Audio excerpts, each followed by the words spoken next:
sitwasyon ng isa nating kababayan na humingi ng tulong sa ating programa na mula sa Marikina City.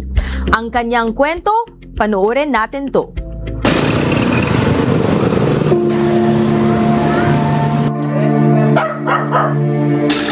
Araw-araw, samot-saring tunog ang maririnig.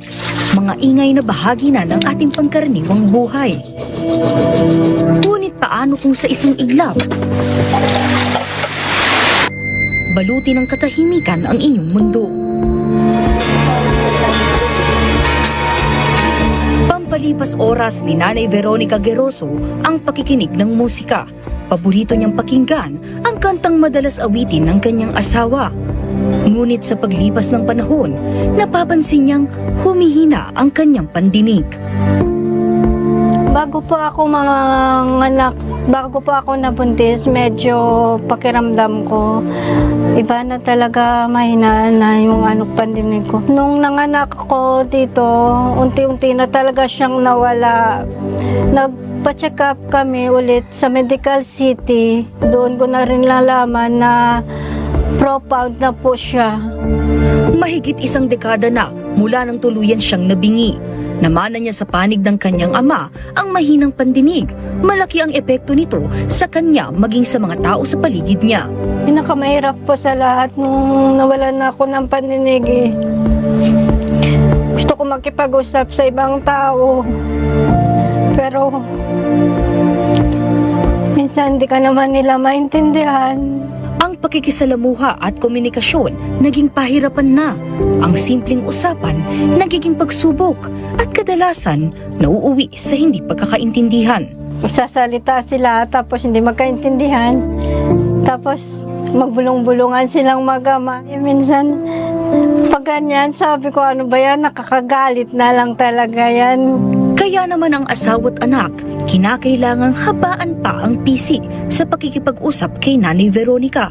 Gumagawa rin sila ng ibang paraan para maiparating ang nais sabihin. Sabihin ko na lang sa anak ko na i-type sa cellphone. Tapos yung asawa ko naman, pwede ba lakas-lakasan mo? Sabi ko sa kanila, pasensyahan nyo na lang kung hindi ko minsan masasagot yung mga tanong nyo. Para sa iba, siya'y may kahinaan. Pero para sa kanyang pamilya, siya'y matatag na ilaw ng tahanan. Pinapatunayan niyang hindi balakid ang kapansanan, kaya nagsusumikap siyang kumita sa maliit nilang tindahan. Hindi ako umaasa sa asawa ko kahit papano. Gusto kong magtinda kahit mahirap dahil gusto kong kumikita. Gusto kong makatulong po sa kanya.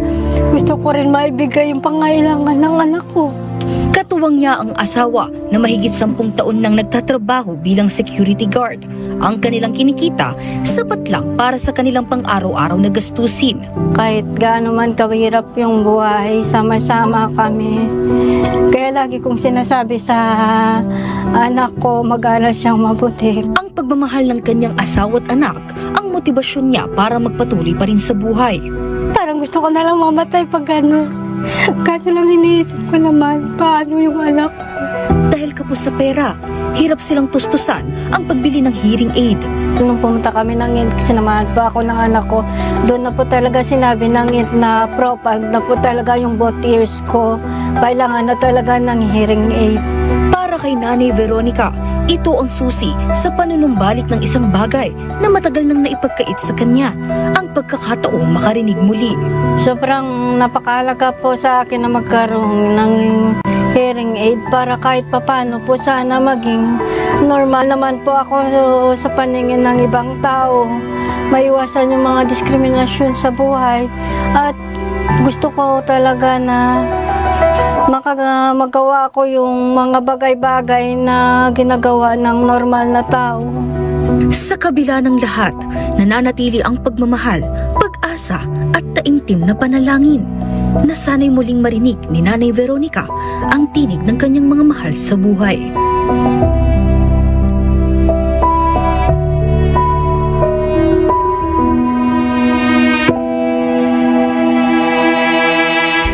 At makakasama Kasama po natin ngayon dito sa studio si Veronica Geroso. Siya po ay may profound hearing loss sa parehong tenga. Kasama din niya ang kanyang mister na si Rolly Calios. Magandang araw sa inyo. Kamusta naman po kayo? Good morning, Sir ma'am. Rolly. Okay naman po, ma'am. Salamat na nandito kayo ngayon para ibahagi ang kwento nyo. Itong mga ganitong aspeto ang talagang ginagawa po ng house at your service. Ikwento nyo nga po, Sir Rolly, para kay Ma'am Nika. Dahil nga po meron po siyang hearing impairment, diba, profound loss sa dalawang tenga. So ikaw yung mas siguro mag-e-explain at magbabahagi ng kwento niya. Kung ano po ba ang nangyari dito? Paano nagsimula itong kanyang hearing impairment? Nagsimula yan, ma'am, nung na pinanganak yung anak namin. Simula What year po to? 2012. 2012. Okay. So matagal-tagal, mga almost 13, 16 years na. Ay, 13, 14 years na, no? Yun, simula bali parang unti-unting yung una, yung kaliwa lang. Sumunod mga ilang taon, yun. Sabi mo unti-unti. So nagsimula siya 2012. Opo. At kanina na kwento niyo po na buntis po si Ma'am Nika noon. So noong 2012, buntis pa lang siya. Doon nagsimula ba ang sintomas? Nung pagkapanganak po. Pagkapanganak. At 2012 yon. So yung pagkapanganak niya, doon pa lang nagsimula yung mga sintomas. Opo. Na unting-unting nawawala. Ang kanan muna ang nauna, tapos sunod-sunod na. Sumunod na yung mga 1 year, sumunod na. Ano po sabi ng doktor dito? Yung nagpa-check up kami yung sabi sa kaliwa, parang yung wala na yung dito niya, wala na. Tapos yung dito, parang 50-50 pa lang. 50-50 pa. Oo. Mga ilan taon ang pagitan bago buo ang dalawa na ang nawala ng pandinig? Bali, mga 3 taon siguro. 3 taon din. Na. At bago siya nawalan po ng pandinig, ano pong ginagawa ni Veronica? May trabaho? Wala po, ma'am. Nasa bahay lang. Nasa bahay. Nagbabantay ng tindahan. So meron kayong tindahan. May parang Maliit sari-sari lang. store dun sa bahay nyo. No? At ngayon, walang kahit konti na marinig. Wala po, ma'am. Pero nakakabasa po kayo ng lips, no? Maayos naman din yung pananalita. Kanina po, nag-uusap po tayo na mention na namana. So, genetics daw to, sabi ng doktor. Walang kinalaman ng nung nabuntis, merong mga complications. Ano ba ang sinabi ng doktor? Bali, lang naman po namin. Kasi yung sa father niya, ganun din po yung Meron. Lahi talaga. So, etong hindi lang dahil na trigger sa okay. Siguro po lumabas lang yung nung pagkatapos niya banganak, doon na nagsimula. Pero may history sa May father niya. history na. Okay. Na ganun. Meron akong papakita para mas makatulong, no? Kung kailan na pagdesisyonan na magpatingin nga sa doktor dahil umabot ng halos 13 years, no? Bago, Nung mga 3 years old yung anak ko, nagpatingin ako ulit kasi sabi ko parang mayroong tumutunog sa loob. Yung kabila, normal pa. Yung kabila, severe.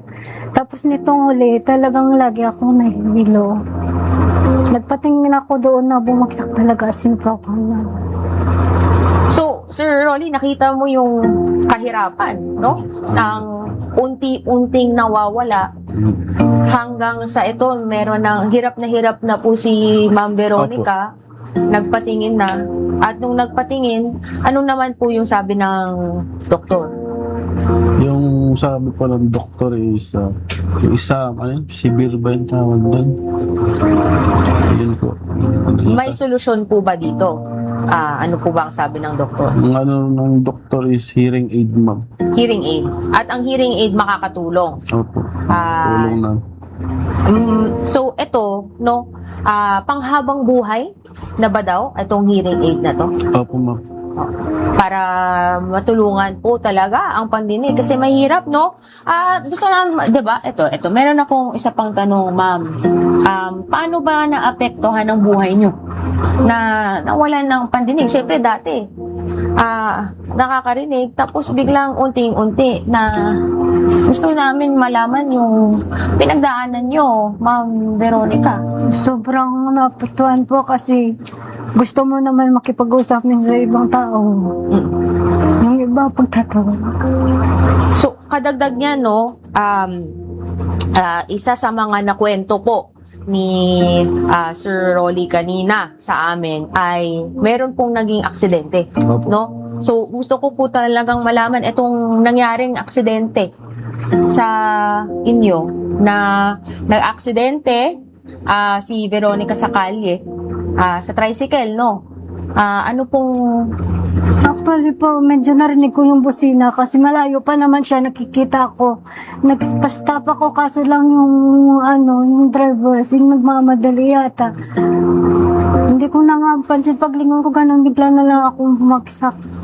Sabi nga ng pasahero sa kanya, yung pasahero niya mismo, sabi niya dapat daw nag-stop yung driver kasi nag-stop naman ako sa kanya kaso nung diniretso. Tapos ang nangyari, since may kumpare daw siya sa ibang barangay, doon niya kami dinala. Sa ibang barangay? Tumana, nangyari yung aksidente pero sa ibang barangay niya kami dinala. Tapos nung wala naman siyang hindi ko alam kung anong gagawin ko, pero yung anak ko may dalang cellphone. Doon pinicturan yung tricycle ng nakuha yung plate number. Tapos pinakusapan ko siya, kunin ko yung lisensya niya. Ayaw niya ibigay, pero since may plate number naman kaming nakuha, ayun, lumapit kami sa barangay, pinatawag siya ng barangay. Tapos doon, tinastusan naman niya lahat by X-ray CT scan. So, inaareglohan naman yung tricycle driver dun sa barangay, Sir Rolly. Opo. Na sinagot naman niya yung gastos sa pag-hospital. Pagkatapos ng lahat naman, nandun po kayo, kasama niyo po? Or mag-isa lang si Ma'am Mag-isa lang Veronica? po siya. Madalas nangyayari to pag may mga disabilities. So, kayo po na hearing, di ba, yung profound hearing loss, may discrimination ba para sa inyo? Mahirap po talaga ako, lalo na minsan yung bang kahit anak ko naapektuhan kasi sabihin nila ganyan na mama mo. Pero kahit pa paano, pilit akong tumulong sa kanya. May maliit kaming tindahan, matulungan ako ng anak. Sa tindahan. Pero mahirap ba mag-communicate kahit sa tindahan? Medyo, ma'am, kasi kailangan pang ituro yung bibilihin mo. May mga iba mainit na ang ulo pag Isa namamadali. sumisigaw. O sinisigawan. Iba din ang patient sa kailangan. Ano namang nais nyong maibahagi ng house at your service para kay Veronica, Sir Rolly? Kung sana, ma'am, yung sa hearing aid niya, At magkano nga daw po aabutin tong hearing aid? sa ano yata yun, ma'am? 86 yata yun. 86,000 ang isang hearing aid. Dalawa na yun. Dalawa. 86,000 para sa dalawang hearing aid at panghabang buhay na ito magagamit ni Ma'am Veronica. So, maraming salamat Sir Rolly at Ma'am Veronica. Thank you po, ma'am. Kasama natin ngayon sa studio si Congressman Miro Kimbo, ang 2nd District Representative ng Marikina City. Magandang araw. Magandang araw. Kong Salamat Miro. sa imbitasyon, pagkakataon na makadaw pampalad kayo ngayong araw na to.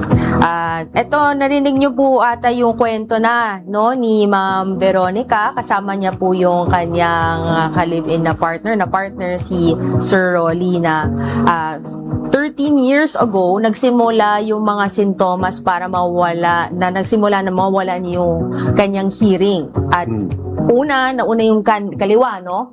Sinunod na ng full na hearing loss sa kanan. So both kanyang tenga po, talagang hearing, wala.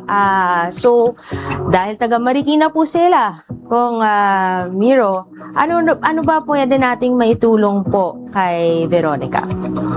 Sila'y taga Barangay Tumana, taga Vergara sila. Vergara. Yan ang isa sa mga lugar na talagang malapit sa puso ko dating-dati pa. Hanggang ngayon.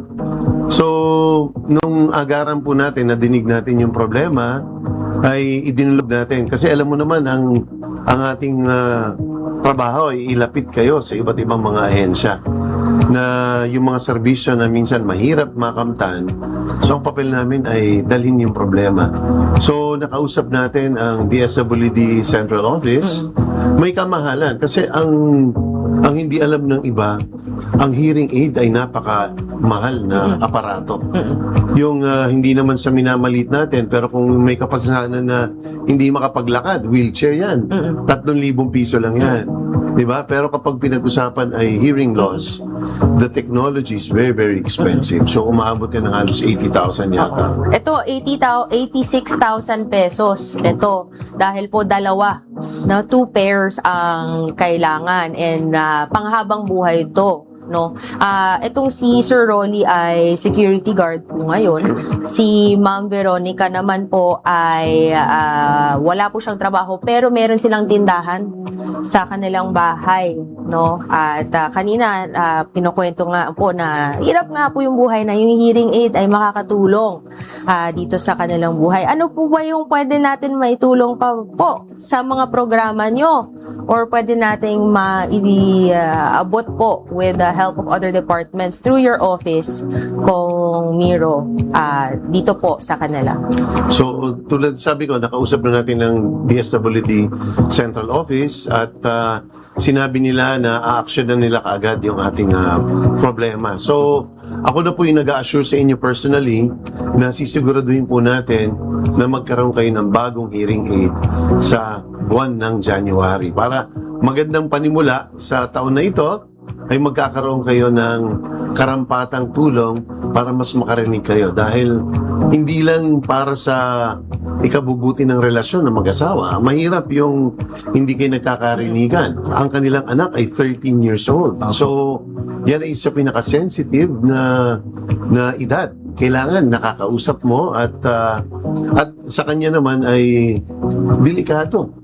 Hindi lang isang beses, pero ilang beses ng muntik-muntikan at nakabundol nga ng tricycle, di ba? Yun yung mahirap pong Miro sa ganitong sitwasyon. Hindi nalalaman din ng tao because it's not outright na nakikita may impairment or may disability ang isang tao. And kanina nakwento po ni Ma'am Veronica na meron talagang discrimination. Nagtitinda po siya sa isang tindahan, nasisigawan pag nawawalan ng pasensya ang mga bumibili. At kailangan talaga natin tulungan. Sa ganitong mga aspeto, Kong Miro, yung opisina nyo po ay bukas din for other services. Yes. Pagkatapos po ba nito, hindi lang para sa kanila, para sa inyong mga taga Marikina sa 2nd District, ay pwede po bang pumunta sa opisina nyo? Well, oo. In fact, nakadaupang palad ko na sila in the past na nakapagbigay na rin tayo ng tulong. Pero ngayon, sabi nga na meron tayong tindahan, ay pwede rin natin yan ipasok doon sa Sustainable Livelihood Program ng DSWD.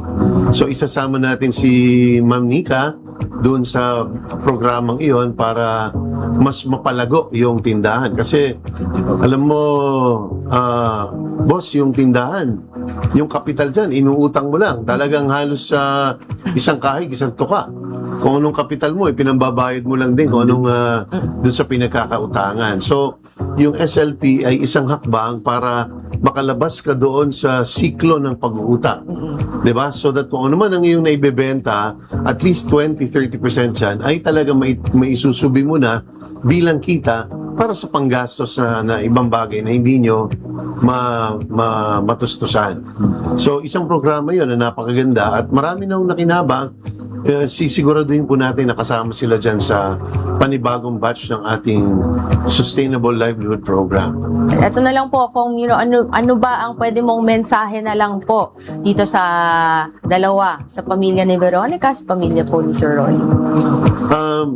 Tulad ang opisina namin ay parating bukas. Alam mo yung pamilya ni ni Ronnie ay ang Calios family. Sa mga marami dyan sa Tumana, mga Bicolano 40% yata ng tao dyan ay mga taga Bicol, no ha? Iba't ibang probinsya. Bukas ang aming opisina hindi lamang sa inyong mag-asawa, pero lalong-lalo na sa mga taga-barangay Tumana, pinakamalaki namin barangay. Pinakamalaki, pero talagang pinakahirap ang mga tao sa lugar na yan. In fact, up to today, almost 90% ng area ay wala pang settlement pagdating sa palupa. So, makakaasa kayo. Pati po yung inyong anak, ay pinag-usapan na rin po namin kanina na ipapasok natin para gawin nating scholar din po para makatulong sa kanyang pag-aaral. Dahil siya po ay pag-asa natin. Nag-iisa lang inyong anak. Sabi ko nga, Kong Migs, dagdagan pa Ayaw na Ayaw na Baka pag meron ng hearing aid, mas madali at masundan, no? So, ito, ngayong bagong taon, bagong, siguro, pandinig na rin, no? Veronica, sinagot ni Kong Miro ang hearing aid nyo. At may mga iba't iba pang mga programa, no? Ito na lang, ano po ba ang mensahe nyo? Anong masasabi nyo kay Kong Miro? Maraming salamat po, Congressman Kimbo, dahil kung hindi dahil sa'yo, hindi ako magkakaroon ng ganyang napakamahal kasi wala naman kaming pambili niyan. Sa kay Attorney Megs, maraming salamat din po. Walang anuman, yan po talaga ang ginagawa natin dito sa House at Your Service. Kaya nga po, maraming salamat, Congressman Miro Kimbo ng 2nd District ng Marikina City sa inyong agarang pagtugon sa problema ni Veronica. Anytime po. At maraming salamat din kay Veronica at kay Sir Rolly sa inyong pagtitiwala sa House at Your Service. Sa ating pagbabalik, aalamin natin ang sumbong ng isang single mother tungkol sa pambubugbog sa kanya ng dating ka-live-in. Yan at iba pa dito lang sa House at Your Service.